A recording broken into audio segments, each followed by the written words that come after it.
लोगों का तहे दिल से शुक्रिया अदा करता हूं कि हम लोग जिस मकसद के लिए यहाँ पर इकट्ठा हुए हैं वो मकसद सिर्फ किसी एक राजनीतिक पार्टी का मुद्दा है, ऐसा नहीं है। हर वो इंसान जो इस देश में रह रहा है, आज उसे किस तरह की मुश्किलों का सामना करना पड़ रहा है, ये इस बात से अंदाजा लगाया जा सकता है। तकरीबन 1.5 साल लॉकडाउन रहने के बाद ये सरकार को मालूम है कि अब लोग रोजी रोटी के लिए, अपना पेट भरने के लिए, अपना कारोबार करने के लिए घरों के बाहर निकलेंगे। तो पेट्रोल डीजल 70 हो, 80 हो, 90 हो,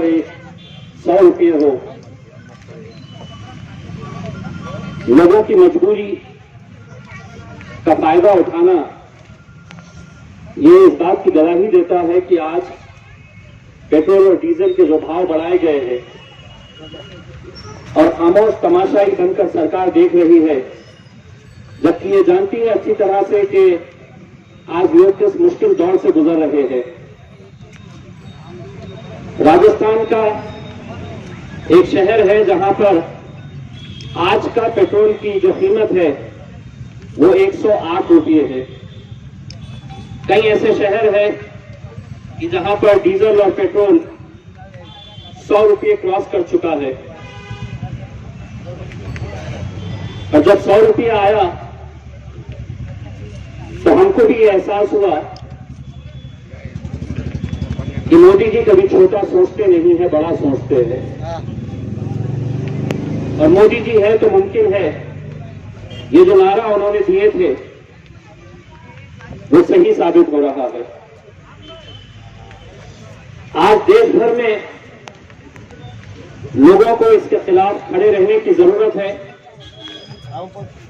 वो इसलिए कि अगर हम बाकी दूसरी चीजों की कीमतें अगर नहीं बढ़ाते हैं,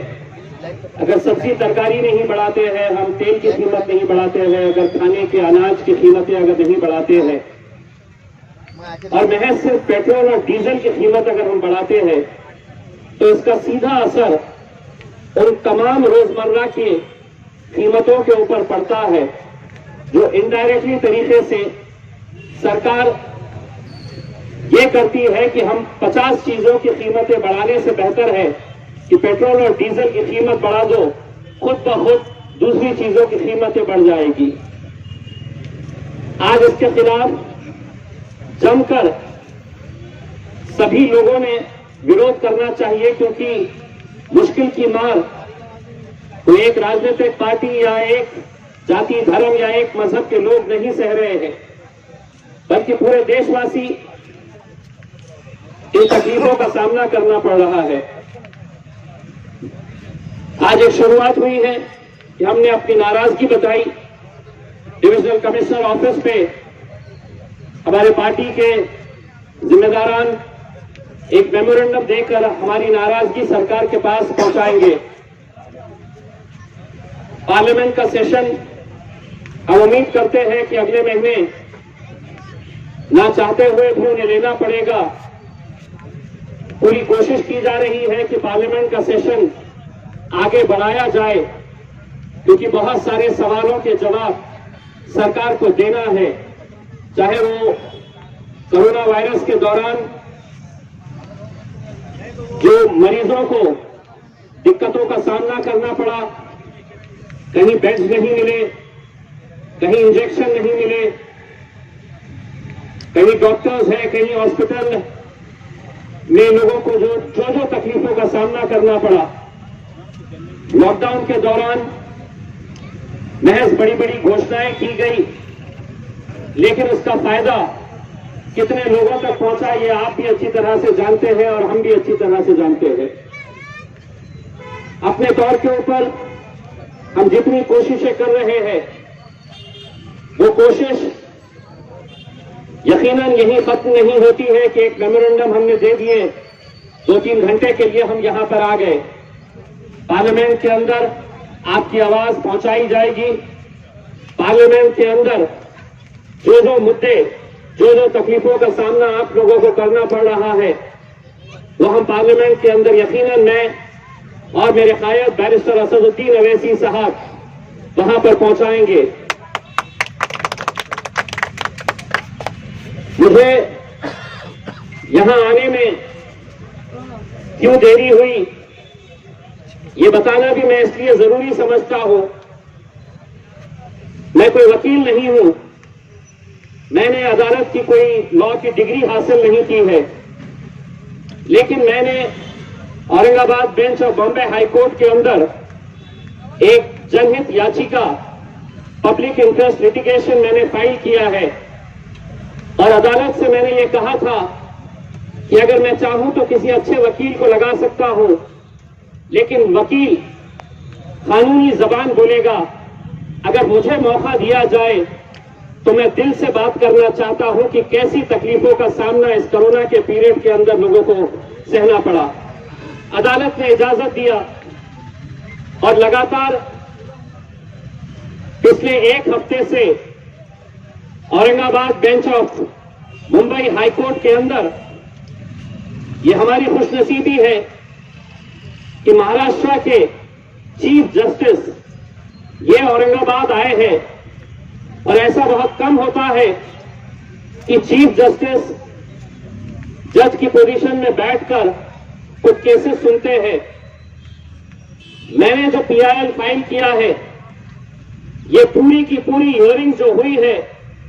वो अल्हम्दुलिल्लाह महाराष्ट्र के चीफ जस्टिस के सामने हुई है और मैं वकील बनकर वहां पर खड़े रहकर आप लोगों की आवाज वहां तक पहुंचाया हूं। खुशी इस बात की है कि अदालत ने यह आदेश दिया था सरकार को कि हमें पूरा आंकड़ा बताए कि कितने वैकेंसीज है और ये कब भरे जाने वाले हैं। मैंने सिर्फ मेरे औरंगाबाद जिले के हद तक अदालत के अंदर ये गुहार लगाई थी कि अलग अलग अस्पतालों के अंदर 2048 पोस्ट ऐसे हैं जो हमें अस्पतालों के अंदर खाली पड़े हैं और उन्हें भरने की जरूरत है। चाहे फिर घाटी हॉस्पिटल के अंदर 800 से ज्यादा पोस्ट हो, सुपर स्पेशलिटी बिल्डिंग के अंदर करीब 300 से ज्यादा पोस्ट है, ग्रामीण इलाकों के अंदर करीब 350 पोस्ट है। ऐसे कुल मिलाकर 2048 पोस्ट भरना बहुत जरूरी है। लेकिन अदालत को जब हमने ये बातें सामने रखी कि ये पोस्ट नहीं भरने की वजह से कितने गरीब पेशेंटों को अपनी जान गंवानी पड़ी, उन्हें सही तरीके से इलाज नहीं मिल सका, तब अदालत ने इसकी गंभीरता से लेते हुए सरकार को यह आदेश दिया कि इम्तियाज जलील की जो पीआईएल है ये सिर्फ औरंगाबाद के हद तक है, लेकिन हम इसको बढ़ाते हुए अब सिर्फ औरंगाबाद नहीं, इसी पीआईएल के जरिए पूरे महाराष्ट्र के हॉस्पिटल्स जितने भी हैं वो पूरे महाराष्ट्र के हॉस्पिटल्स के अंदर कितने पोस्ट है और उन्हें कब और कैसे भरे जाएंगे, इसका पूरा डिटेल सरकार से मांगा। मैं अभी इसी एक हियरिंग के जरिए जब आया तो महाराष्ट्र सरकार की तरफ से पूरे महाराष्ट्र के अंदर कितनी पोस्ट खाली है ये पोस्ट का ब्यौरा एडवोकेट जनरल ने महाराष्ट्र की सरकार की तरफ से अदालत के सामने रखा। लेकिन अदालत ने ये नाराजगी जताई